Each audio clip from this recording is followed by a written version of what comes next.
మహ్మదీయుల చరిత్రలో మొహరంకు ఓ ప్రత్యేకత ఉంది. యాజిద్ ఖలీఫా దుష్ట పాలనకు చరమగీతం పాడడంలో ప్రాణత్యాగం చేసిన మహనీయులను స్మరించుకొని వారిని ఆరాధించే పవిత్ర కార్యం మొహరం. విజయనగరం జిల్లా కేంద్రంలో మొహరం సందర్భంగా పలు ప్రాంతాల్లో ముస్లిం సోదరులు పీర్ల పంజాను ఏర్పాటు చేశారు. ప్రత్యేక ప్రార్థనలు, పూజలు నిర్వహించి అగ్నిగుండం తొక్కారు. వైభవంగా మొహరం పండుగను నిర్వహించారు.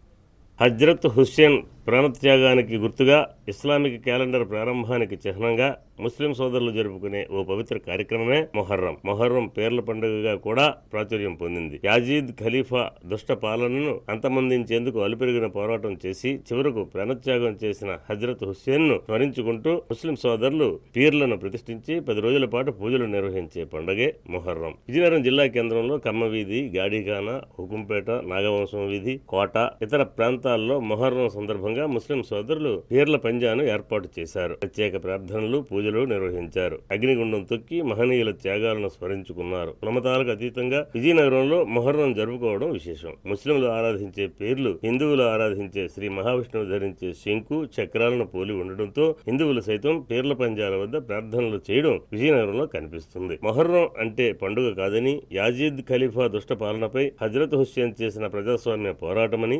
అభివర్ణిస్తారు. మొహర్రం అంటే సంబరం కాదు, మానవ హక్కుల కోసం హజ్రత్ హుస్సేన్ చేసిన ప్రాణ త్యాగమని కొనియాడుతారు. అమరులైన మహమ్మద్ వంశీయులను స్మరించుకోవడమే మొహర్రం ప్రత్యేకతగా చెబుతారు. పేర్ల దేవుళ్లను పంజాబ్ ప్రతిష్ఠించి 10 రోజులు పూజించడం మొహర్రం ముఖ్య ఉద్దేశ్యంగా చెబుతారు. మొహర్రం నుండి ఇస్లామిక్ క్యాలెండర్ ప్రారంభం కావడం జరుగుతోంది. హజ్రత్ హుస్సేన్ అమర్ రహే అంటూ మొహర్రం నాడు ముస్లిం సోదరులు మహనీయుల త్యాగాన్ని స్మరిస్తూ ఆరాధిస్తారు.